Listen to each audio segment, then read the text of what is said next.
Et salut Ellie, Salut Flo, tu vas comment ça bien? va? Écoute, ça va, et toi, en Je forme? suis trop content de te voir. Ça fait Plaisir partagé, 3 ans qu'on bosse ensemble. ça fait 3 ans qu'on bosse ensemble et moi ça fait 2 mois que j'attends ce jour avec impatience. Ah ouais, de ouf, je suis vraiment content de te voir. Bon, pour la petite anecdote, pour nous présenter un petit peu, Ellie, il est leveur de fonds Ouais, et je travaille beaucoup avec lui. Voilà, on travaille ensemble sur les dossiers, voilà, où moi j'interviens plus en amont sur la préparation financière et toi derrière tu t'occupes vraiment d'aller présenter les choses. ouais. Bon, Effectivement, on est assez complémentaires, disons. Donc toi, tu es plus en amont, comme tu dis, donc préparer les business plans, en fait, trouver de combien les entrepreneurs ont besoin. Et nous, donc avec Mathieu, donc avec la société Awake Partners, on intervient après pour aller justement chercher le financement. Et c'est vrai qu'en fait, l'un ne va pas sans l'autre parce que si on ne sait pas combien on veut chercher, c'est difficile de trouver ce qu'on veut. ah ça oui, bah là tu prêches un convaincu, hein. Faut Ouais, pas se ouais. lancer la tête la première, c'est sûr. Et alors, première question qui me vient à l'esprit, comment tu fais? Voilà, parce que les leveurs de fonds, il y en a beaucoup. Et il y en a, c'est un peu bullshit, il y en a, c'est de l'arnaque aussi. Mhm. Comment tu fais enfin voilà, comment on sait qu'un lever, c'est pas de l'arnaque, quoi? C'est une question qui est hyper intéressante parce qu'on y est souvent confronté à cette image de scammer. Il y a beaucoup d'arnaques, surtout que nous, on est encore en remote. Donc il y a beaucoup d'arnaques, c'est difficile de confier son projet à des gens qu'on ne connaît pas. Et donc, nous, on est passé par cette étape-là au début où tu dois en fait tout simplement faire tes preuves. Et en fait, comment tu fais tes preuves? C'est tout simplement en travaillant. Donc au début, on travaillait juste au succès, où en fait, voilà, tu dis, regardez, nous, on n'est pas des arnaqueurs, puisque si on lève pas de fonds, on n'est pas payé. Donc, j'ai rien à vous arnaquer. Et en fait, de fil en aiguille, on a réussi à avoir nos premiers succès, des gens qui sont contents de notre travail. Et petit à petit, après, tu as une petite réputation. Et en fait, après, ça permet de grandir. Donc, la première année et demie, on va dire, c'était vraiment ça le défi, c'était de montrer que non, on n'est pas des arnaqueurs. Regardez, on travaille vraiment. Et puis voilà, et puis je comprends parce que dans mon entourage plus ou moins proche, il y a des gens qui ont pas subi, mais qui ont un peu payé les pots cassés de ce genre de choses. Donc voilà. De toute façon, moi, c'est toujours un truc sur lequel je réfléchis, c'est aujourd'hui, on est à une ère 100% en ligne. Ouais. Comment on fait pour justement faire confiance aux gens? Tu vois, on est là tous les deux aujourd'hui. On s'est pas vu pendant 3 ans. Mmh. Pendant 3 ans, on a fait beaucoup, quand même pas mal de business ensemble. Je pense que tu es un des mecs avec qui j'ai le plus fait d'apport d'affaires, ce genre de choses. Comment on a fait pour se faire confiance dès le début? Pour la petite histoire, toi, on s'est connus sur Instagram. Tu m'as Ouais, c'est envoyé un vrai. message Instagram, je me souviens exactement, c'est Hello, est-ce que tu fais des levées de fonds? Moi, j'étais apporteur d'affaires à ce moment-là. Et je me dis, ouais, moi, j'étais jeune aussi, donc je me dis, ouais, on peut se faire confiance. Mais je suis sûr qu'il y a des gens à qui ça arrive et les mecs, ils se font arnaquer, etc. Et donc, il y a ce sujet que moi, j'ai pas encore réussi à craquer, mais que j'espère quelqu'un arrivera à craquer un jour. C'est comment tu fais confiance à un inconnu sur Internet, parce que c'est un gros défi à mon avis. Et peut-être que toi, même avec les startups que tu accompagnes, tu as eu ce défi ou... Bah après, ouais, enfin, moi je vois deux choses, c'est être opportuniste, faut toujours Mhm. voir où ça te mène, et après, tu te fais vite une idée des gens, hein. Au bout d'un moment, soit quand t'as des gens qui sont pas faire ou sérieux, bon bah voilà, au bout d'un moment, tu Ouais. passes à la suite, quoi. Ouais, donc tu testes. Bah ouais, ouais, t'as pas le choix. Et puis je pense que toi, c'est pareil, du coup, parce que maintenant, tu dois avoir quand même pas mal d'investisseurs en portefeuille. euh, c'est à peu près la même relation que t'as avec les startups, au final, tu les vois pas. Ouais, c'est vrai que nous, on est intermédiaire, donc on est au milieu de la relation. Donc effectivement, c'est difficile de faire confiance aux gens avec qui on est, puisque notre réputation est mise à chaque fois en jeu, on va dire. Donc, à chaque fois que je vais présenter quelqu'un, que je présente une startup à un investisseur, si la startup elle fait n'importe quoi, moi après je passe pour un rigolo et donc l'investisseur il va plus travailler avec moi. Sachant que l'investisseur, nous on a galéré pour travailler avec lui, ça prend du temps et donc il y a beaucoup de conséquences. Et en fait, même dans l'autre sens, des fois je présente des investisseurs et je me dis, ok, j'espère qu'aussi que l'investisseur va être à la hauteur parce que on a souvent cette image où c'est euh, la startup qui court après les invests, mais tu as beaucoup aussi d'investisseurs qui sont pas cool, qui sont pas sérieux, qui sont pas pros et en fait qui méritent pas en fait qu'on leur court après. Et donc ça aussi c'est important pour les startups de pas parler avec n'importe qui et nous on est garant aussi de ça, donc de parler à des interlocuteurs qui sont sérieux, qui sont investis et qui te voient pas en rendez-vous juste pour cocher une case dans leur calendrier. On sait qu'il y en a qui font ça, surtout dans certains fonds d'invest. Nous, on connaît ces gens-là et donc on sait les éviter aussi. Ok, là, t'as à peu près combien on va dire, d'investisseurs dans ton pipe? Donc, En première année, on en avait une cinquantaine. C'était Ouais. assez compliqué au début. Et puis après, on a compris tout simplement comment était fabriqué l'écosystème. On est allé à l'international. Et donc aujourd'hui, après 3 ans, on a à peu près 700 investisseurs en portefeuille. Donc c'est énorme. Et il faut savoir que c'est un gros travail parce que tous ces investisseurs-là, nous, avant de leur envoyer des dossiers, on les qualifie, c'est-à-dire qu'on fait un meeting d'introduction avec eux. Parfois, on a même des contrats avec eux ou qui disent ben, OK, on autorise Wake Partners à nous envoyer ce qu'on appelle du deal flow. Donc, pour nous, ça a beaucoup de valeur. Et donc, c'est pour ça aujourd'hui que on voit l'effet boule de neige où ben, on a beaucoup d'investisseurs.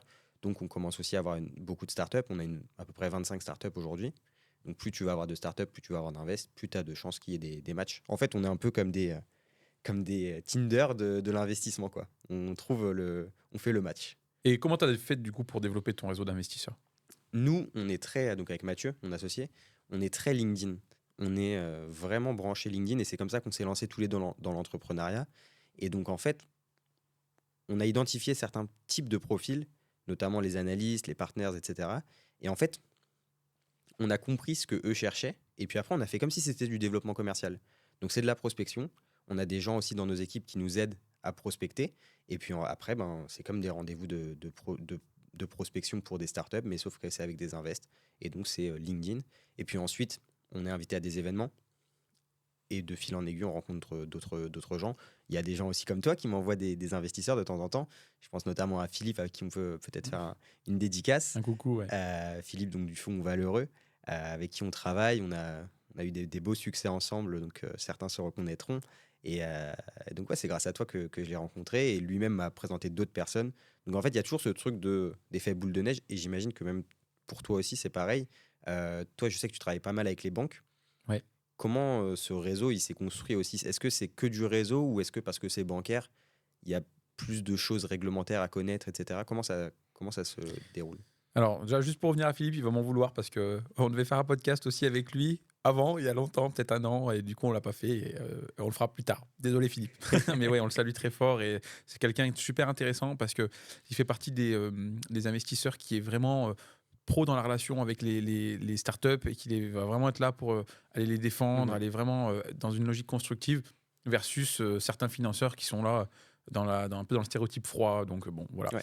Et pour compléter sur Philippe, c'est quelqu'un qui ne lâche rien parce que une levée de fonds sur laquelle on travaillait, elle a mis 1 an à se faire. Et lui, il avait son idée de départ de finir cette levée de fonds. Et du début, et pendant 1 an, il a rien lâché. Alors qu'il y a beaucoup d'investisseurs qui seraient partis en se disant, ouais, bon, ça sent le bourbier. Lui, il a donné son accord. Et en fait, pendant 1 an, il a rien lâché. Il a convaincu d'autres investisseurs de se joindre à lui. Et c'est comme ça qu'il y a eu un beau succès. Donc, ouais, vraiment top personne, Philippe. Bon, j'espère que tu feras le podcast avec lui. Bah ouais, Ça ouais, va être même top. on pourra le faire tous les trois, ça pourrait être super sympa. Pour te répondre sur la question bancaire, ouais, la profession, après, c'est un autre métier si tu veux. Ouais. Moi, j'ai plutôt la casquette d'analyse financier. Après, oui, j'ai des relations avec les banques sur une autre société de courtage Mhm. sur laquelle je fais passer les dossiers ensuite. Et si tu veux, c'est pas du tout la même approche. Toi, ton investisseur, il va prendre un risque pour espérer une rentabilité. En Mhm. finance, un rapport risque-rentabilité, c'est collé. La banque, elle n'est pas là pour prendre des risques. Elle est Ouais. là pour justement se protéger du risque. Et il faut véhiculer une certaine confiance pour les banques. Donc après, ouais, on a des banques qui vont être plutôt là pour les projets innovants, Ok. des banques qui vont être plus en mode gestion bon père de famille, on va pas trop aller sur du risque. Voilà, ça va dépendre des interlocuteurs qu'on a. Bon, aujourd'hui, on a la chance d'avoir des banques publiques, la BPI, quoi, Ok. qui est Ouais. là et qui permet de partager les risques. Quand on a des gros financements, on en a fait un il n'y a pas longtemps à 550 000. C'était cofinancé avec le BPI et puis une banque privée, commerciale, non commerciale. Mhm. Donc voilà, c'est un peu comme ça que ça se profile, quoi. Ok. Et toi, donc, quand tu as une startup ou un projet, parce que toi, tu travailles pas uniquement avec des startups, tu travailles aussi avec des projets un peu plus classiques, on va dire. Tu, es, Tu sais directement vers quel acteur les tourner. Est-ce que ça va être plus vers du financement donc en dette, en equity, ou avec des banques? Comment tu t'identifies en fait Ça va dépendre du modèle d'affaires. C'est sûr que si demain j'ouvre un commerce traditionnel, je sais pas, une boulangerie, une boucherie, à moins d'aller convaincre des investisseurs du secteur qui soient Ouais. vraiment nichés sur cette activité-là, on aura du mal à trouver des BA qui sont plutôt en quête d'innovation et de startups qui vont voilà, faire du x4, x5 dans 5 ans ou des choses comme ça. En fait, ça va dépendre déjà de ça. Ça va dépendre de ce que veut faire l'entrepreneur, parce que c'est quand même lui qui choisit sa politique de financement. Mhm. Donc, s'il veut aller sur du dilutif parce qu'il veut gagner en puissance, parce que l'investisseur, il ne va pas apporter que de l'argent, il apporte un réseau, une expertise, et ça, beaucoup de startups ont tendance à l'oublier. Ouais. Voilà, donc la banque va plus être là pour aller plutôt en croissance, si tu veux. Ok. Dans les standards bancaires, souvent, ça se passe comme ça. Quand tu vas aller voir la banque, soit tu n'as pas encore créé ton projet, et c'est tant mieux, ils vont te faire confiance sur la base d'un prévisionnel Ouais. qui sera fait avec amour. Soit tu as déjà créé ta boîte, et là, ça peut être un peu plus compliqué parce qu'ils vont te demander, ils vont attendre ton bilan en fait, ils vont pas te prêter tout de suite à la création. Ok. Ça dépend un petit peu des endroits. Je sais que si tu vas en Corse par exemple, fonctionnement un peu différent, là-bas, ils vont te prêter plus facilement à la création. Ok. Donc ça, c'est aussi quelque chose qu'il faut avoir en tête. En fonction des régions, les banques fonctionnent vraiment en région. Donc Ok. les règles de l'Auvergne-Rhône-Alpes sont pas les mêmes que l'Île-de-France. Ok. Et derrière, en fonction de ça, tu vas réussir à aller chercher de la dette bancaire. Mhm. Généralement, quand tu as 3 ans de bilan, c'est toujours plus facile. 3 bons bilans, c'est mieux, hein. Euh, et à chaque fois, c'est la même histoire, c'est les capitaux propres. L'investisseur, il va pas forcément te demander de mettre de l'apport dans ton projet parce qu'il va être dans une logique business. La banque, elle doit se couvrir du risque, donc Ouais. il faut que tu aies un minimum d'apport en fonds propres sur le projet, quoi. Ok. Et tu as des cautions personnelles, du coup, j'imagine. Ça dépend du type de financement. Alors oui, généralement, ils vont pas te prêter en mode freestyle. On prend le risque. Donc oui, tu as une caution perso du dirigeant. Après, ça dépend ce que tu vas financer. Si tu vas financer du matériel, Mhm. par exemple, je sais pas, du matériel médical dans une startup qui vend voilà ça, tu peux faire du crédit bail. Et donc dans le crédit Ok. bail, tu n'as pas de caution perso. Mais c'est des choses qui se négocient, qui sont longues. En négociation, un dossier comme ça sort au bout un bon 6-9 mois de négo avec les Ok. banques, parce que ça monte dans les instances. C'est pas du prêt classique, si tu veux. Mais derrière, ouais, tu peux faire ça, et bien évidemment, caution perso.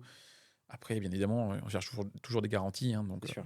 Et donc, toi, tu accompagnes tes clients de A à Z. Donc, s'il y a besoin d'aller voir des banques, ben, tu vas faire le prévisionnel, tout le dossier complet. Et ensuite, tu vas les présenter tout simplement ce dossier à différentes banques. si tu veux, ouais, moi, mon but, c'est un peu c'est ma tagline d'ailleurs, c'est d'aller rafler tous les financements possibles pour les startups. Donc, toi, tu as l'expertise vraiment BA, VC. Mhm. Et quand tu fais le constat, il n'y a pas beaucoup de monde qui se tourne vers le classique bancaire. Tu vas chercher du financement en startup, on te dit quoi? Ok, tu as des subventions, tu vas chercher Mhm. la bourse French Tech et tu vas voir les business angels. Alors que parfois, la banque, ça peut être ton meilleur levier parce que tu as toujours, à un moment donné, besoin d'aller rajouter des fonds propres. Tu vas faire un prêt d'honneur. Ouais. Alors, petit aparté, le prêt Ouais. d'honneur, c'est sur la tête du dirigeant. C'est pas fait avec l'entreprise. Et cet argent-là, tu viens ensuite l'apporter en compte courant dans ta boîte. Voilà. Mais ça, pareil, c'est un dossier. Ça s'y prête beaucoup pour aller, voilà, pour les startups. Et ça, on l'oublie. Donc oui, j'ai choisi d'aller aussi sur cette spécialité-là. C'est hyper intéressant. Moi, je réfléchissais à ça, justement, un peu banque versus VC, etc. Et c'est vrai que même plusieurs fois, moi, je suis approché par des gens dans mon entourage ou sur les réseaux, de gens qui ont des business traditionnels et qui, en fait, me disent, ouais, j'ai envie de lever des fonds. Et en fait, j'ai un peu l'impression qu'ils ont peur des banques ou qu'ils n'ont plus confiance en les banques. Et enfin, c'est quoi ton avis là-dessus? J'ai l'impression qu'il y a vraiment une balance, alors qu'au final, comme tu le dis, les capitaux propres sont toujours la clé, donc les deux vont de pair, typiquement. Ouais, les banques, elles ont un standard. Voilà, encore une fois, il faut qu'elles se protègent du risque. Si tu veux, il va y avoir deux choses. La première, c'est effectivement les capitaux propres. Si tu vas avoir une banque avec un capital social de 100 euros, elle va simplement te dire: tu crois pas à ton projet, mon gars. Ouais, tu as Ouais. mis 10 000 euros de compte courant, pourquoi tu ne les as pas mis en capital? Tu n'as pas confiance en Mhm. ton projet. Donc là, terminé. Donc il faut qu'on ait assez de capitaux propres. Vraiment, tu prends ton bilan, tu regardes la ligne du passif capitaux propres, et il faut que ce soit blindé. Ok. Donc ça peut être le résultat net de l'entreprise que tu t'es pas distribué, ça va être ce que tu as injecté. Et petit tips, tu as le compte courant d'associé, c'est une dette, hein, Mhm. de toi, enfin de l'entreprise vers toi. Tu fais une convention de blocage, c'est du quasi fonds propre, ça peut être Ok. considéré comme ça. Donc ça, c'est des choses qui viennent t'apporter de la force. Ensuite, oui, la banque, elle va regarder tes bilans, elle va regarder ton activité, elle va regarder quitter. Donc, quand tu fais un dossier de financement pro, forcément, derrière, tu as le perso. Si tu as une mauvaise gestion perso, ça va être non. Et pareil, ils vont te demander soit de l'apport sur le projet ou soit des garanties. Donc, si tu fais un prêt pour de l'immobilier, ça va être une garantie de prêteur de Ouais. deniers, ça va être une hypothèque, ça va être. Voilà, il faut se couvrir du risque. Ok.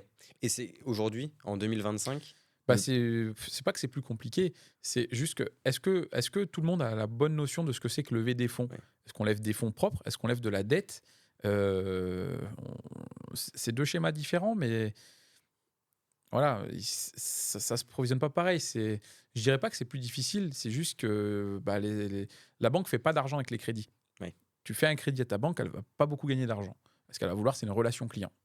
C'est-à-dire, Pour après te vendre d'autres choses derrière, mais c'est potentiellement? ça, c'est ce qu'ils recherchent. C'est Ok. là où ils font leur produit net bancaire.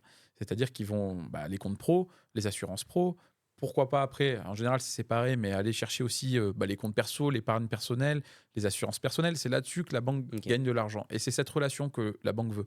Si tu vas aller voir juste pour un crédit et que tu dis bah non, je suis pas ouvert à la mobilité bancaire, ils vont te dire bah ciao. Ouais, ils ont rien à gagner, quoi. C'est ça. Ok.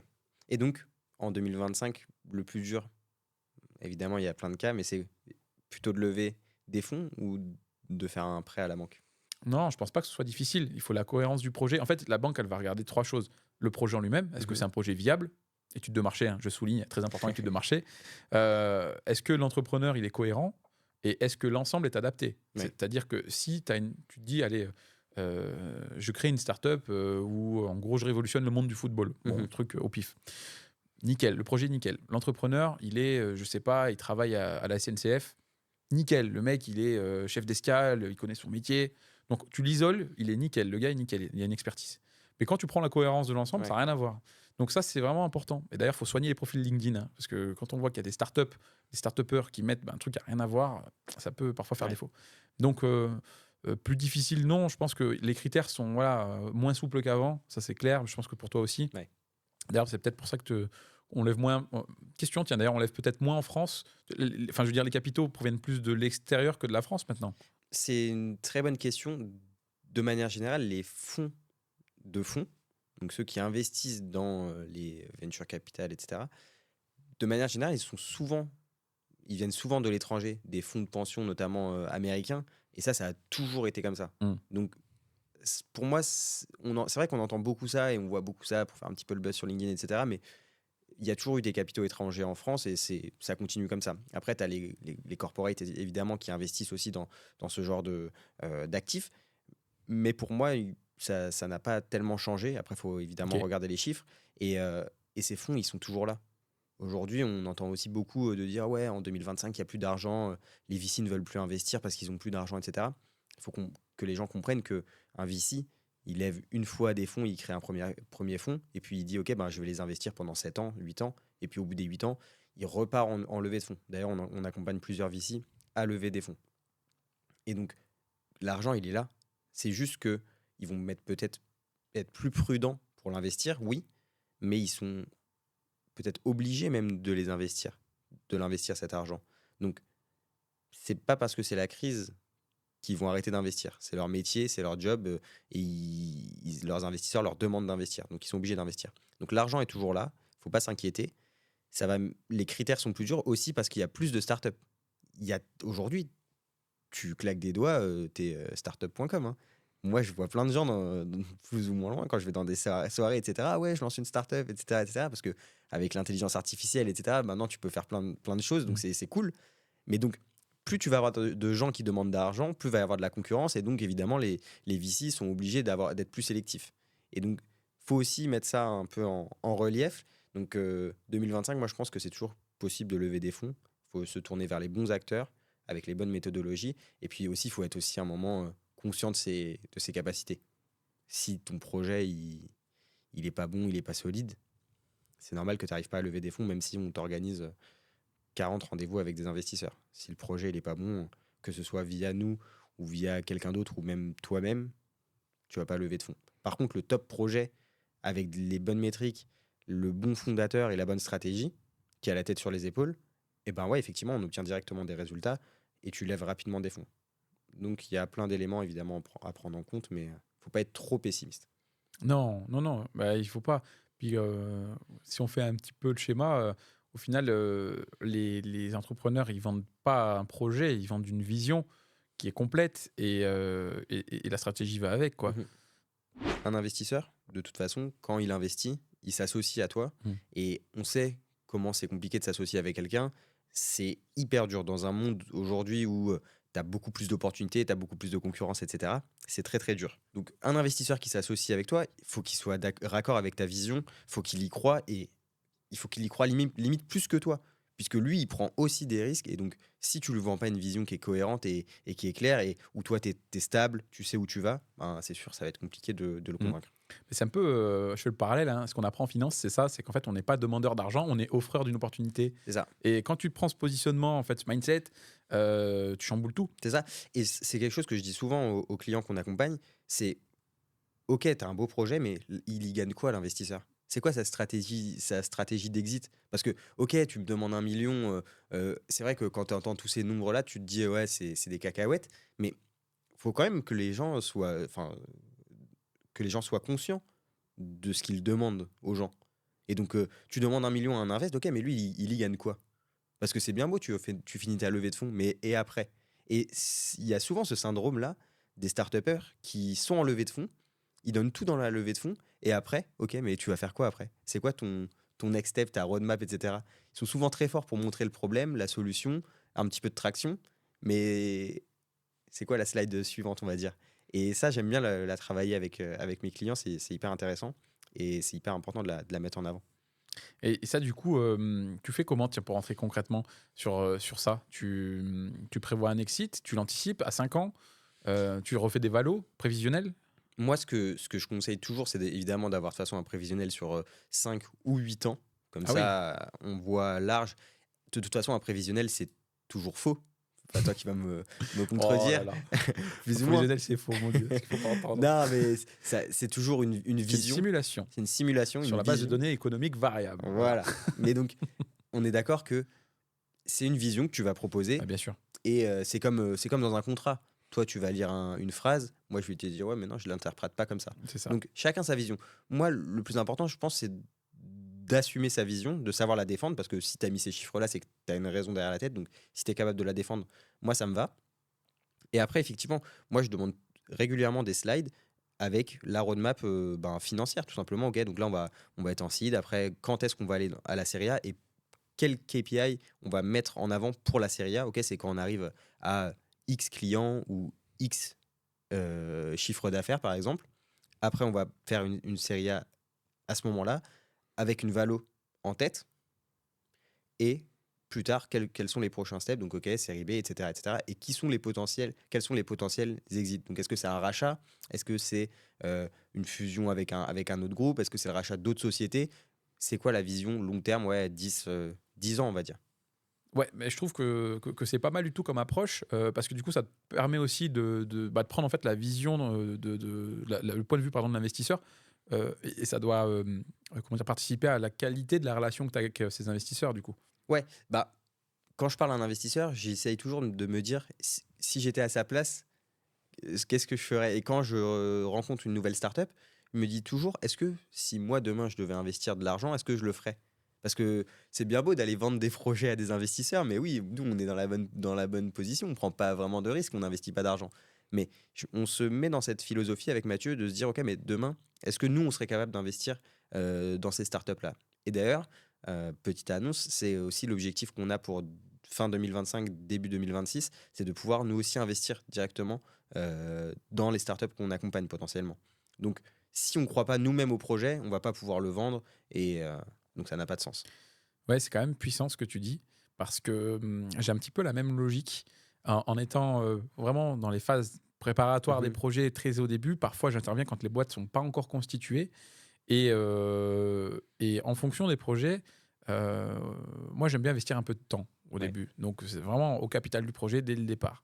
Et je trouve que c'est vraiment important pour les startups, aujourd'hui, d'être plusieurs, d'avoir des profils intéressants et parce que c'est un peu les reproches qu'on fait quand tu vas chercher une bourse French Tech, bah, tu es tout seul, ton projet il est Ouais. cool, mais ton équipe elle est externe et je pense que tu as peut-être un peu la même chose. On te le dit ça ou pas quand tu vas présenter les projets? Ouais, un solopreneur, c'est très très dur d'aller lever des fonds tout seul, tout seul. C'est très dur parce que tu peux pas tout gérer. On sait très bien Mmh. que demain, tu as besoin d'être entouré pour créer quelque chose. Donc si t'as pas dès le début une équipe solide, c'est vrai que c'est un petit peu compliqué.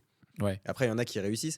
Je regardais une vidéo de Oussama Hamar qui disait que dans 10 ans, il y aurait des sociétés qui vaudraient des milliards d'euros, dirigées par une personne, et enfin créées par une personne et une unique personne grâce à l'IA, etc. Mais je pense pas qu'on y soit encore. Donc, Bah, après ça prend un gros virage, hein. Entre nous, j'ai appris un peu à me servir des IA. Ouais. Alors, j'ai un peu testé tout sur forcément ChatGPT.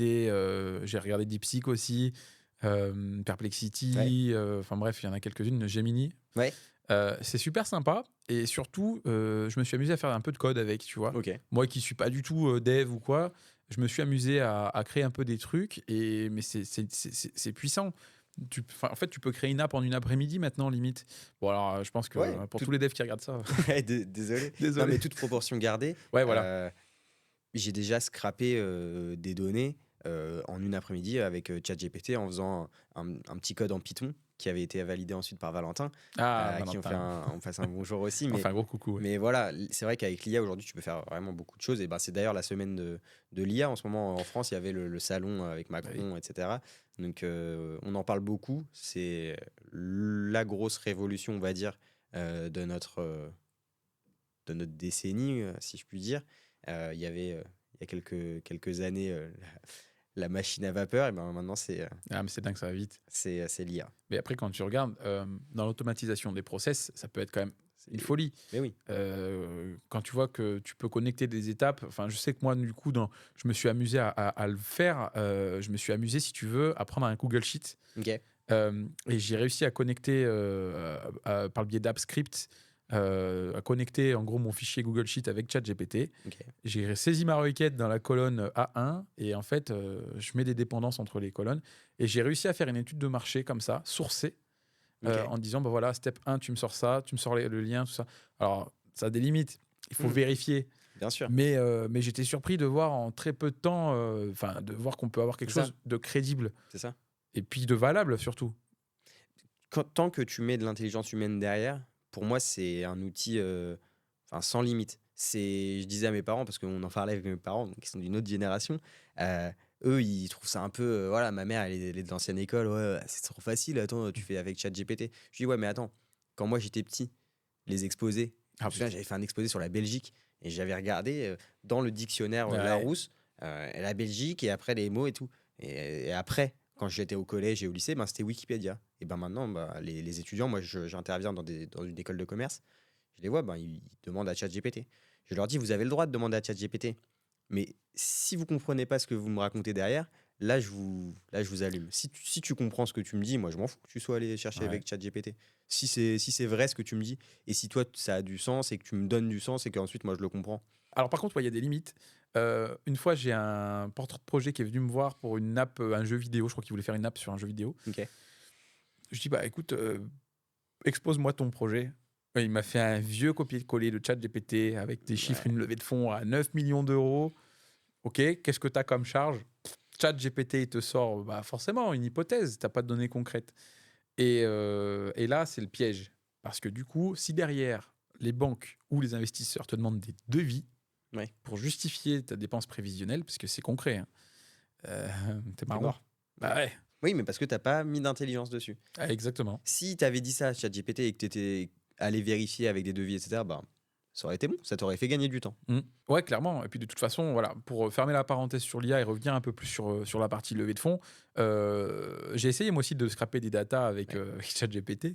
Ça, c'est limite aussi. Hein, parce Bien que je crois sûr. qu'il a une version, il est de 2022, si je dis pas de bêtises. Hein. Ouais, il me semble que donc quand tu utilises au début ChatGPT, tu as une petite version d'essai avec les données à jour. Et puis ensuite, tu as un certain nombre de tokens. Et après, il te dit, OK, ben maintenant, mon coco, Ok. faut payer si tu veux les données à jour. Mais bon, tu as les données de 2022. Voilà. Ouais, donc ça a ses limites, même pour retrouver des investisseurs. Tiens, d'ailleurs, comment tu fais toi pour expliquer ce que tu fais en fait avec Ewox Partners? Comment tu fais pour expliquer ton métier? Ouais, c'est une très bonne question. J'adore quand on me la pose. Généralement, c'est ma famille ou mes amis qui me la posent. Ce que je leur dis, c'est tout simplement, est-ce que tu as regardé M6 mercredi dernier? Qui veut être mon associé? En fait, mon job, c'est ça. C'est d'organiser qui veut être mon associé tous les jours.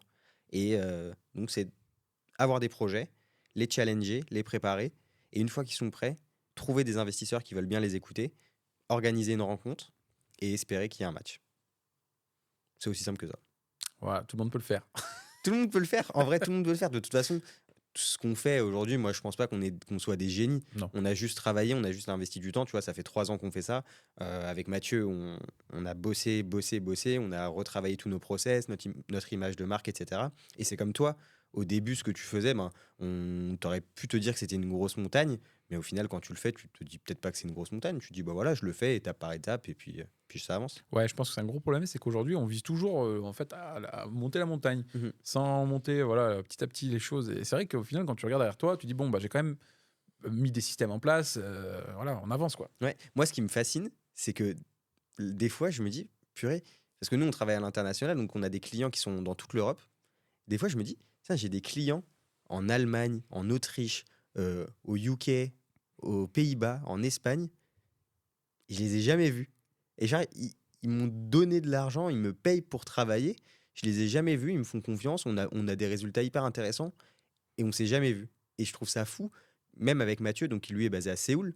Pendant 1 an, quand on a lancé la société, on s'était pas vus. On se connaissait d'avant, parce qu'on est des amis d'enfance. Mais pendant 1 an, même toi, pendant 3 ans, on s'est pas vus. Mm. Je me dis, c'est quand même dingue. Et donc Ouais. aujourd'hui, je trouve que ce qui est trop cool et ce que j'ai envie de passer comme message, c'est qu'en vrai, il n'y a pas de limite. Tu peux tout faire. On a tous les outils pour tout faire. Et ouais, Elle est là la limite, ouais, c'est ça. les Mais croyances c'est fou. limitantes. C'est fou. C'est fou. Et t'en vois beaucoup des start-upers où il y a des grosses barrières à casser, psychologiques ou des choses comme ça.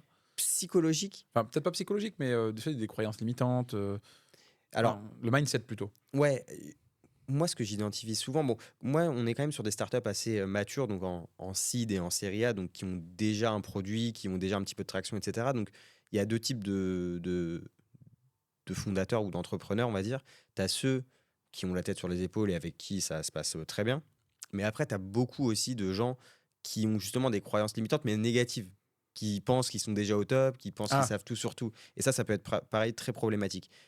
Et pour répondre à ta question plus précisément, du coup, ceux qui arrivent à cette étape-là, généralement, ils n'ont pas trop de croyances limitantes. En tout cas, moi, j'en identifie pas. Peut-être que toi, de ton côté, tu en identifies. non, c'est plutôt comme toi. Parfois, j'ai des personnes qui n'arrivent pas à voir que le modèle est peut-être pas bon, Ouais, que les prévisions elles sont peut-être pas cohérentes ou des choses comme ça quoi. ouais. En fait, je le remarque surtout quand on travaille avec des startups en pré-seed, où tu vois, où, bah, voilà, il y a juste l'idée et qu'il faut concrétiser tout ça.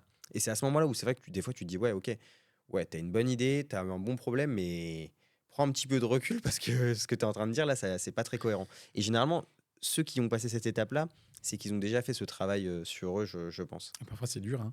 Ah bah, quand tu as une idée, et surtout quand Mm. ça peut parfois toucher un petit peu le côté perso ou ce genre de choses, ben, c'est dur hein, de prendre un petit peu de hauteur sur ce qu'on fait et de se dire, ok, maintenant, en fait, là, je vais pas dans la bonne direction.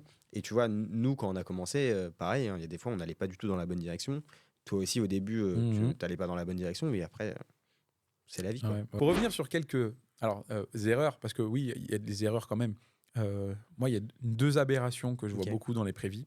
C'est parfois, on a un chiffre d'affaires qui est en croissance. Mhm. Je vais te donner voilà, le Ouais. schéma. Première année, 1 million, soit, pourquoi pas. Deuxième année, 2 millions. Troisième année, 50 millions. Mais tes charges, elles bougent pas, tu vois, elles sont Ouais. croissantes, mais comment tu peux justifier une croissance de, j'ai vu il y a pas longtemps, de Vraiment? 1466% entre 2 années sans avoir tes charges qui varient, tu vois. Tu peux pas présenter des Non, tu choses veux comme pas. ça. Tu veux pas.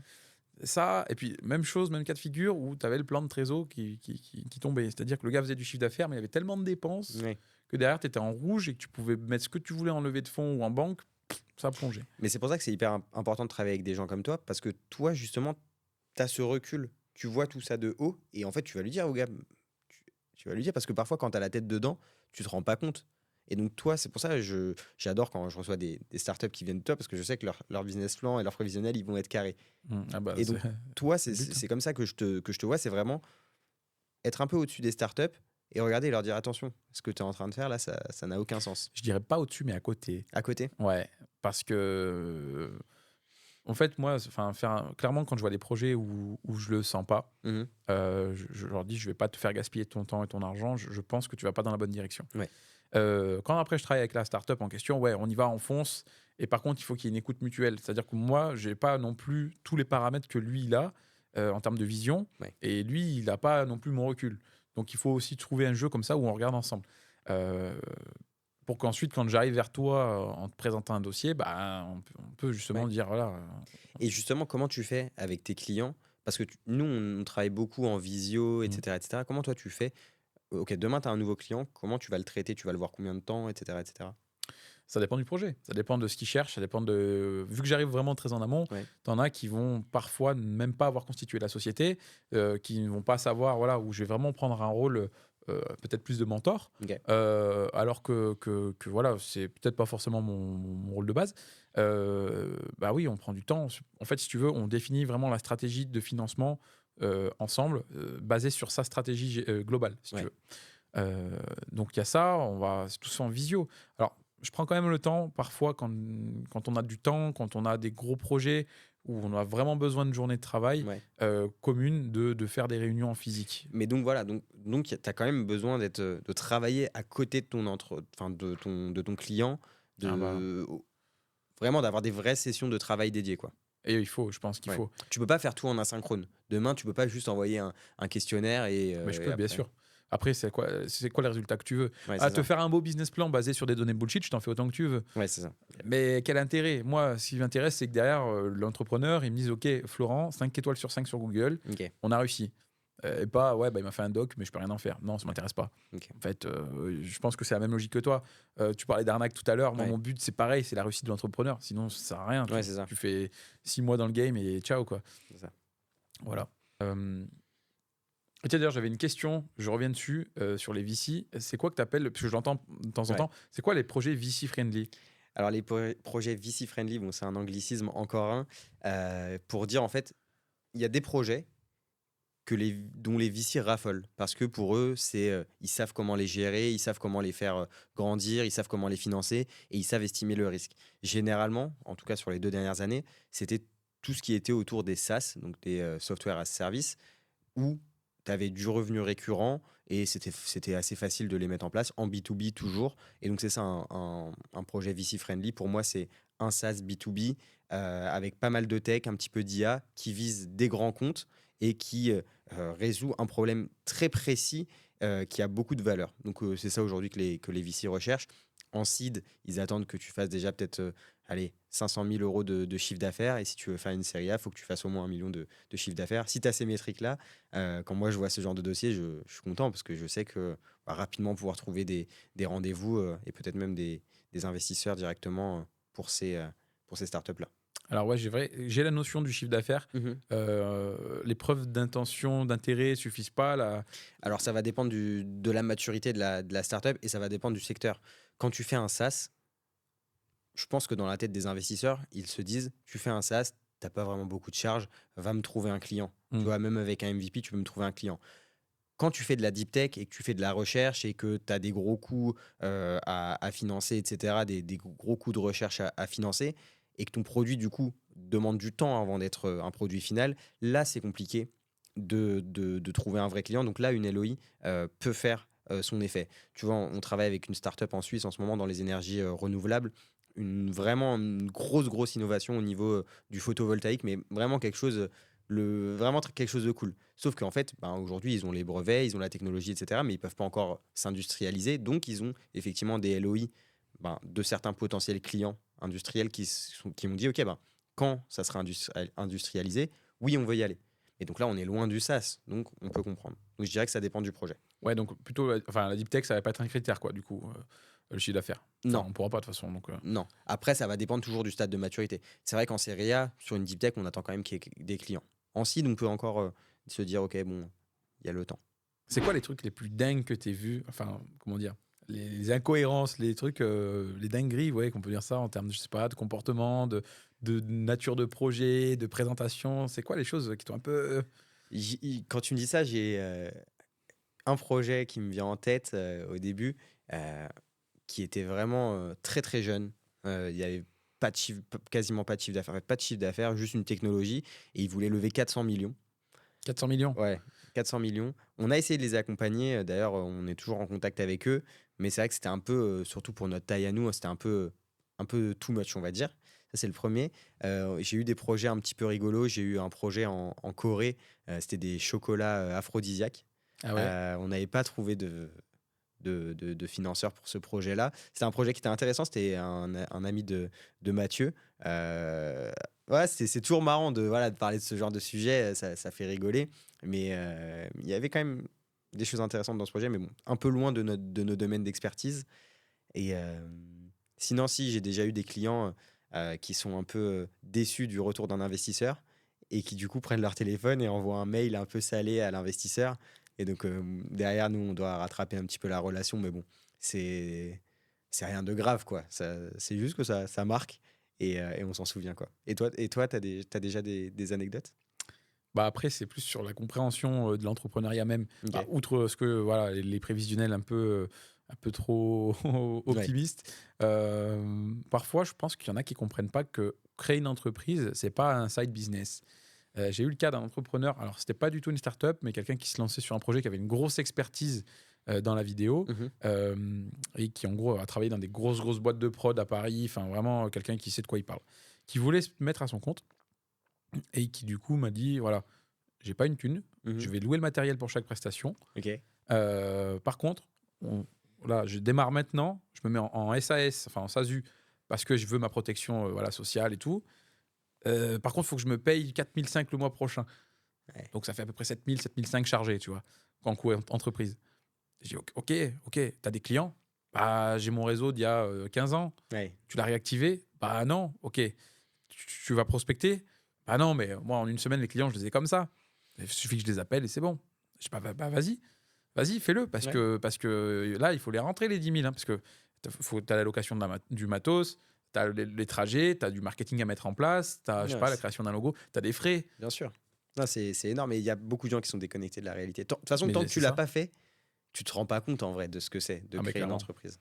Et l'autre petit truc qu'on a tendance à oublier, c'est, tu sais, toutes les petites apps qu'on utilise. Ouais. Tu sais, ChatGPT, Slack, Notion, tout ça. Au début, le gratuit, c'est bien, hein, mais ça atteint vite ses limites. Ouais. Hein. Donc, 20 balles par là, 10 balles par là. À la fin, ça te fait un sacré Ouais. budget. Hein. Tu fais vite du. Ah, Voilà. nous, on a adopté une approche vraiment conservatrice à ce niveau-là. C'est on a Notion et la suite Google qu'on paye. Ouais, C'est tout. voilà. C'est vraiment tout. Et comme ça nous fait une trentaine d'euros par mois.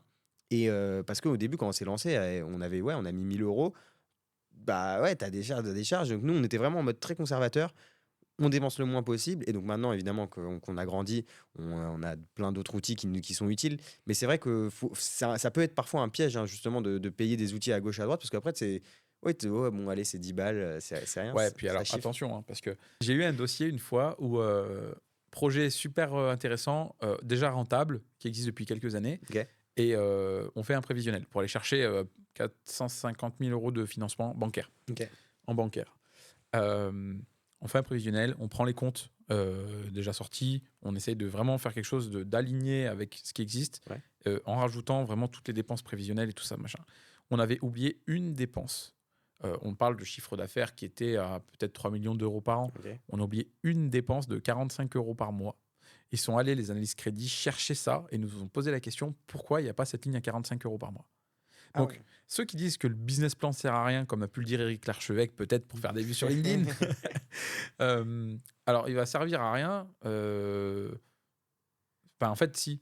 Enfin, tu fais un business, il faut que tu aies une ligne de conduite. Donc oui, rédiger, machin, tout ça, avoir un business plan bien rédigé pour toi, peut-être que ça ne te servira à rien, mais d'avoir des bullet points ou Ouais. vraiment une ligne de conduite avec des prévisions financières qui soient crédibles et surtout robustes, optimisées, viables, c'est super important. Deuxièmement, tu vas à la banque, tu vas avoir des investisseurs, il te faut un business plan. Tu fais pas juste un pitch deck. D'ailleurs, le pitch deck, c'est la synthèse du BP. Hein. Oui. Faut pas le faire avant, ça sert à rien. Ça n'a Ouais. pas les prévisions pour le mettre dans le pitch deck. Ça, c'est sûr. Voilà. Donc voilà, petite parenthèse, mais c'est un peu voilà, ce genre de comportement. L'entrepreneuriat, ça reste quand même sérieux. On engage de l'argent, du temps, de l'énergie, parfois beaucoup d'énergie, parfois trop d'énergie. Ça, Bon, c'est sûr. il faut millimétrer les choses un minimum. Ouais, je suis d'accord. Et il y a quelque chose d'intéressant dans ce que tu dis. Tu as des analyses crédits qui sont allés chercher vraiment la petite Mhm. bête. Euh, Est-ce que tu penses que les gens qui analysent les projets, que ce soit au sein des VC ou dans les banques, est-ce que tu penses que ces gens-là, ce sont les bonnes personnes? Est-ce qu'ils ont tout le temps la bonne compréhension? Pourquoi je te pose cette question? Parce que de mon côté, je suis quand même souvent tombé sur des investisseurs, des VC, souvent ben, des juniors, etc., qui n'ont pas la vision un petit peu entrepreneuriale. Et c'est vrai que parfois, quand tu n'as pas de créer d'entreprise, c'est difficile de se mettre à la place d'un entrepreneur et de comprendre vraiment les challenges qu'il y a. Et donc parfois, les questions, c'est un peu à côté de la plaque. Je comprends que Mhm. ils sont obligés hein, de passer par là. Mais comment toi, c'est quoi ton avis là-dessus? Un banquier, par nature, n'est pas entrepreneur. Mhm. euh, les chargés d'affaires BPI, par nature, sont pas entrepreneurs. Donc souvent, ils vont avoir un recul encore peut-être plus grand que le nôtre dessus. L'analyse crédit, par exemple, sur les fonds d'investissement, lui Mhm. va tirer des métriques. Par Ouais. exemple, il va te sortir le taux de rendement interne. Ça rentre dans la case. Est-ce que c'est supérieur à tant de pourcents? Oui, non, terminé. Mais tu vas pas comprendre derrière. Moi, c'est ça qui me manque des fois. C'est comme avec l'IA, c'est mettre un petit peu d'humain, un petit peu d'intelligence derrière juste un chiffre, quoi. Je suis pas sûr. Alors en banque, je pense pas. Ouais. Oh, très honnêtement, on voit pas l'entrepreneur en face. Il y a des analyses. Ça rentre. T'as une grille. C'est comme Ouais. le comptable. Tu mets les chiffres dans les cases. Ça fait vert, ça fait rouge. Basta. Ouais. Euh, le- En termes, après, les fonds d'investissement, ils ont aussi une thèse. Donc, ils ont des grilles à Ouais. respecter. Peut-être que, on va dire, les semi-pros, c'est-à-dire les business angels, Ouais. vont pas forcément avoir ça en place. Quoique, s'ils sont structurés en club, ou voilà, en Ouais, il y a quand même groupement, pas mal de règles. il y a quand même pas mal de règles. Si tu prends, par exemple, si tu déposes un dossier au bureau, au business angel des grandes écoles, tu vas vraiment avoir déjà un gros dossier à compléter. Ça va pas être juste l'envoi d'un pitch deck, tu Ouais. vois. Donc, bien sûr, il y a des grilles en interne. Et à mon avis, la part de... Tu peux pas... Si derrière, le gars, il a vraiment, on va dire, bah, je sais pas, il sort d'une école de commerce, il a une expertise dans une boîte, qui met tout ça en avant, ça peut être négociable. Ça dépend de l'entrepreneur aussi. Ouais. Ouais, je suis d'accord. Ok. Et sinon, j'avais une autre anecdote Ah, qui m'est revenue. Un jour, je fais un premier entretien avec une startup, avec un entrepreneur.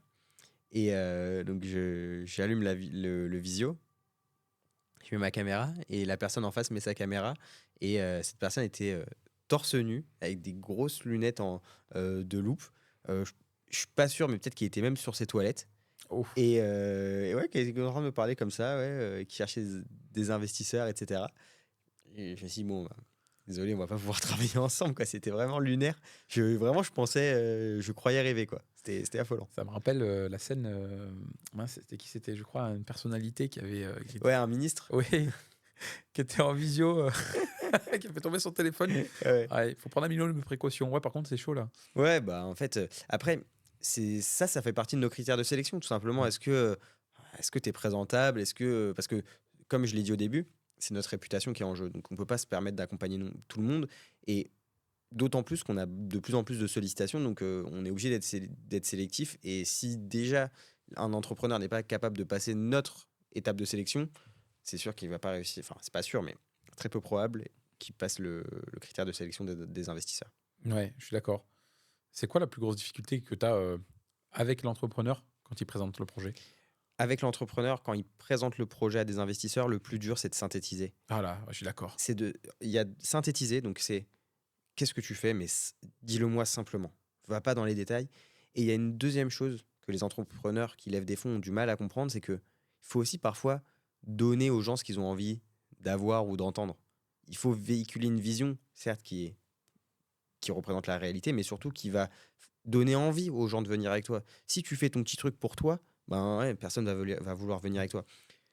Sors un peu de ta vision, élargis ton cerveau, on va dire, et donne aux gens ce qu'ils ont envie d'entendre. Et c'est comme ça que tu vas pouvoir convaincre. Des fois, ça tient à des petits mots, des petits wordings, des mots à caler, mais donne aux gens ce qu'ils ont envie d'entendre et ils te suivront et ils comprendront. Parce que c'est un monde qui est très fermé. Et si tu n'as pas les codes et si tu veux pas rentrer dedans, si tu fais pas un effort, voilà. L'investisseur, certes, il va gagner de l'argent grâce à toi, mais c'est toi qui as besoin de lui. Donc vas-y, fais un effort, ouvre tes chakras et sois ouvert d'esprit. Et l'ouverture d'esprit en 2025, c'est encore assez compliqué pour certains. Ouais. On a un monde qui a quand même beaucoup évolué. Ouais. Peut-être pas favorablement, mais par contre, oui, je te rejoins sur la vision, dans le sens où si tu fais ton projet pour toi-même, c'est pas du tout la même chose qu'une Ouais. startup. Parce que là, c'est pas. J'entends souvent l'expression, ouais, c'est ma startup, c'est mon bébé. Ça, alors, ça peut se comprendre, mais l'investisseur va peut-être pas le comprendre, justement. Au contraire, il va se dire, bah, si c'est ton bébé, moi, je vois ça comme une startup. Il y a un projet avec des valeurs, Ouais. avec une rentabilité. Il y a beaucoup de projets où on nous dit oui, mais non, mais on est là pour répondre à un problème, mais on fait pas d'argent. Ici, c'est une société privée, sinon on va créer Ouais. une association. Et pour aller dans ce sens-là, sur le c'est mon bébé, à un moment donné, si ta startup, tu veux la faire grandir, ça sera plus ton bébé à toi, puisque ça sera plus toi qui va être dans l'opérationnel tu es obligé à un moment de prendre du recul, de laisser les gens faire les choses à ta place, de déléguer. Et ça, c'est aussi quelque chose qui est très, très compliqué en France, mais aussi à l'international. C'est ce qu'on appelle la conduite du changement. Et même moi, à mon échelle, je l'ai vu. Hein, quand Mathieu, parfois, il vient revoir certains process que j'ai en place, des fois, ouais, mais j'ai toujours fait comme ça. On entend toujours cette phrase, j'ai toujours fait comme ça. Mais c'est pas parce que tu as toujours fait quelque chose comme ça qu'il faut continuer. Et pour les start-upers, c'est vrai que c'est parfois compliqué. Donc il faut, comme tu dis, c'est pas mon bébé, ou alors on se remarie et on s'occupe du bébé ensemble, quoi. C'est Bah ça. ouais, c'est ça l'idée, hein, parce que comme tu disais tout à l'heure, c'est une association au final. Donc, Ouais. puis il peut y avoir des contraintes. Ça aussi, il faut l'avoir en tête.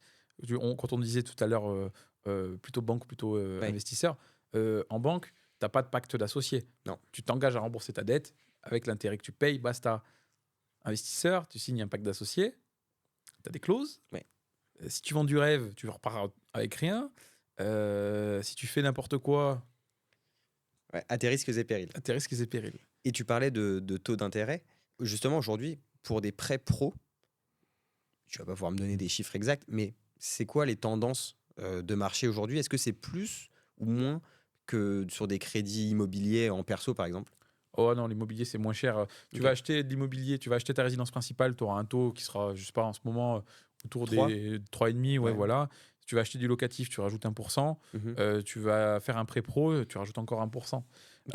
Aujourd'hui, en fait, les banques, elles ont bien compris que les pros, ce qu'ils veulent, c'est travailler. Un Ouais. oui, donc on négocie pas le taux. On y va parce qu'on veut bosser, on veut Ok. développer des trucs. Donc voilà. Euh, Ceci dit, au passage, c'est pas du tout la bonne approche d'aller négocier le taux avec les banques. Ouais. Si tu arrives en disant ouais, bah, moi je cherche un taux, elles vont dire bah, ils vont pas te le dire comme ça. Ok, refusé, terminé. Ouais, ils se prennent pas la Ils en ont tête. marre des Ouais. négociateurs de taux. Même sur l'IMO, hein, ceux qui ont un business dans l'immobilier, qui font du locatif ou quoi, l'approche, c'est pas d'aller négocier les taux, c'est dire moi Non. je veux bosser avec vous. Ouais, je veux être financé et puis. Voilà. Ok. Oui, je prends mon assurance avec vous. Oui, je fais ci, je fais ça. Ouais. Ah non, derrière, je vais pas renégocier mon assurance de prêt, promis. Allô, Florent? Ouais, non, mais après, oui, c'est sûr que, il faut savoir. Ça, c'est comme on dit, du gagne petit. Ouais. Donc, il faut savoir des fois lâcher un peu. Oui, investir. Bah C'est ouais, une voilà. sorte d'investissement. T'investis dans la suite, quoi. Ok. Tiens, j'avais une question. Ouais. Il y a une grosse importance pour moi sur LinkedIn. Voilà, Ouais. aujourd'hui, toute la sphère, elle est sur LinkedIn. Les banquiers regardent LinkedIn. Les investisseurs, je pense, regardent LinkedIn aussi. Tout le monde. Moi, je regarde LinkedIn. Euh, c'est important aujourd'hui de ne pas le négliger, de le préparer, de poster. C'est clair. Pour aller dans ton sens, moi j'ai supprimé les réseaux sociaux d'un point de vue perso, mais j'ai gardé LinkedIn. Parce Ah ouais. qu'aujourd'hui, tu travailles dans le digital ou dans l'écosystème startup sans LinkedIn, tu es déconnecté. Mm. Il y a tellement d'informations, tout le monde est sur LinkedIn dans notre écosystème, donc c'est hyper important. Donc il faut le soigner, travailler son image, et c'est vrai que c'est un métier. Quand je vois mon LinkedIn d'il y a quelques temps, ça n'avait rien à voir. Et il y a vraiment des choses à faire, et je pense que c'est important, même quand nous on travaille avec des clients, on leur donne des petits tips, etc. Mais c'est un métier, c'est important de s'entourer, et parce que sinon, t'as pas de résultat. Et toi, je vois le travail que tu as fait sur ton LinkedIn, que ce soit en termes d'image ou de post, etc. C'est vrai que il y a de très beaux résultats. Ce qui m'interpelle, c'est que des fois, tu as des posts qui sont super intéressants avec des datas sourcées ou quoi, qui sont peut-être trop nichés, qui vont pas forcément percer. Les gens sont. Il y a beaucoup de voyeurisme. Ils Ouais. ont envie de connaître ta vie. Ils ont envie de savoir, mais c'est qui Florent? C'est ça qu'ils ont envie de savoir. Les gens, en fait, LinkedIn, c'est devenu Instagram ou TikTok. Maintenant, il y a même les vidéos sur C'est vrai, LinkedIn. ouais. Et nous, on est en train de faire une vidéo qui va probablement aller sur LinkedIn. Et en fait, les gens, ils ont envie de voir ce côté perso parce que c'est ça qui les fait kiffer. La dernière fois, de la même manière que toi, certains de tes posts, je suis Mm. allé chercher des trucs sur la spiruline, etc. J'ai eu 0 vue. Dès que je fais un post un peu bankable où je Mm. monte Mathieu et moi quand on était petits sur un terrain de foot, on fait des 8000 vues. Pareil, la dernière fois, je mets une photo de Trump et Macron, 10 000 vues, alors que c'était du bullshit, mais du bullshit, quoi. Et donc, c'est un peu dommage, mais bon, c'est le reflet un peu de notre société, j'ai envie de te dire. Ouais, bah c'est vrai, hein. C'est vrai que ouais, j'ai fait un post où ma femme m'avait gaulé en train de bosser à minuit. Elle m'avait pris en photo. J'ai fait un post disant bah ouais, là, j'aime bien bosser parce qu'il n'y a pas de Ouais. notif, il n'y a pas ci, il n'y a pas ça. Et ouais, celui-là, il a quand même bien marché. Mais Il a marché aussi parce que les gens se reconnaissent là-dedans. Il y a beaucoup peut-être, ouais. d'entrepreneurs qui doivent travailler la nuit. Je pense que si on faisait un groupe WhatsApp de tous ceux qui bossaient. Ouais, non, mais c'est ça. Mais bon, en même temps, c'est inspirant, quoi. Ouais. Moi, j'ai un gros problème, j'arrive pas à me concentrer l'après-midi. J'ai tellement de rendez-vous, les meetings, les machins Ouais. que. Bah, moi, de toute façon, ma vie, c'est d'être en meeting. Donc, Ouais, bah, j'ai t'as rarement raison. des moments où je suis concentré. Maintenant, je me bloque quand même 1 à 2 heures par jour, tu vois, pour traiter les mails, Mmh. etc. Mais ouais, moi, mon job, de toute façon, c'est d'être en meeting. Tu regardes mon emploi du temps. Le max que j'ai fait, c'est 18 meetings dans une réunion, dans une journée. Bah, Ouais, à la fin, tu 18. fatigué à la Et fin. tac, tac, tac, tac, tac, tac, tac. Mais en fait, notre job, c'est ça, c'est de mettre des gens en Sans retard. relation. Ouais, sans retard. Sans retard, tout Sans retard. millimétré. Ah, c'est beau. Parce qu'en fait, notre job, c'est de mettre les gens en relation. Donc, tu es obligé de connaître les gens. Mmh. Donc, nous, avec Mathieu, on a dit directement, on fait pas de campagne de mailing. On n'est pas en 2018. On fait pas des campagnes mail où on envoie 4000 investisseurs. Ça, tu peux les trouver sur Internet, les bases de données. Il y a même des gens qui font des lead magnets avec ça sur LinkedIn. Oui, commente. Et après, je te donne la liste des VC européens, etc. Effectivement, après, ils te donnent les mails de contact, etc. Mais ça a zéro valeur. Et en fait, nous, on a compris ça, je pense qu'on a compris ça, c'est que notre valeur, elle est dans cette relation humaine. Parce que quand tu présentes quelqu'un à une autre personne, eh ben, tu engages ta confiance. Sauf que moi, je ne vais pas présenter n'importe qui à n'importe qui, donc je qualifie tout le monde. Donc les investisseurs, je les qualifie, aussi bien que les startups, je les qualifie. Et que je répète, on n'est pas en 2018 où on peut lever des millions avec un deck et en envoyant 500 000 mails. Aujourd'hui, nous, on est vraiment dans de la relation one-to-one avec nos investisseurs comme avec nos startups. Ouais, c'est ça, relation de partenaire, en fait. C'est ça, en fait, relation de confiance. Ok, qu'est-ce que tu recherches toi en tant qu'investisseur? Si tu recherches des projets de santé, je ne vais pas t'envoyer de projets énergie. C'est logique, mais il y a des gens qui le font. Parce qu'en fait, ils réfléchissent pas, ils disent, ok, bon, ah oui, cet investisseur, il a l'air d'être bien, il regarde des projets en France, je vais lui envoyer. Non, les investisseurs, ils en ont marre de recevoir des centaines de mails. Et donc, c'est pour ça que nous, on a fait ce travail de fourmi en amont, de qualification. Comme ça, on sait ce que les gens attendent et on a les résultats qui vont avec, en fait, tout simplement. Comment il peut sortir du lot l'entrepreneur aujourd'hui qui a un projet, Mhm. mais qui justement, au lieu de passer par ce schéma classique d'envoi du deck par mail, comment il fait pour sortir du lot? Il fait une vidéo, il fait. Moi, je crois beaucoup à la puissance des réseaux sociaux quand c'est Ouais. bien fait, mais le problème, c'est que ça prend beaucoup de temps. Ah bah oui, oui. Parce que ça prend du temps à faire, mais après, ça prend du temps à percer. Sinon, il y a des choses qui marchent très bien, c'est les salons. En salon, j'ai rencontré plein de gens, que ce soit des entrepreneurs ou des startups. Et en salon, tu peux vraiment faire des bonnes rencontres. Et après, ben, il y a le réseau. Un contact en emmenant un autre. Et si tu crois au réseau, tu peux tout faire. Ouais, c'est vrai, hein. Parce que au final, je crois qu'il y avait un proverbe qui disait qu'on était à 3 poignées de main du président des États-Unis, non? Alors, je crois que que la moyenne mondiale, c'est 7. C'est Ah, 7 poignées de main de n'importe qui sur Terre. ah, C'est-à-dire que de n'importe qui sur Terre, théoriquement, tu es à 7 poignées de main. LinkedIn ou Facebook avaient refait une étude il y a 10 ans et avec les amis en commun. Et le nombre de moyens d'amis qui te séparent de n'importe qui sur Terre, c'était 3,8 ou quelque chose comme ça. Donc ça avait vraiment baissé. Et j'avais fait le test. Effectivement, moi, j'étais à 3 poignées de Barack Obama. Et en fait, du coup, toi, tu es à 4 poignées de Barack Obama. C'est magique. excellent, non? Mais c'est ça qui est fou, en fait. C'est qu'un contact en amène Ah oui? systématiquement un autre. Et c'est ce que je dis aux startups qu'on accompagne. Je leur dis, ben, OK, nous, on est là pour vous aider à lever des fonds, mais regardez, on a des advisors, dont tu fais partie d'ailleurs.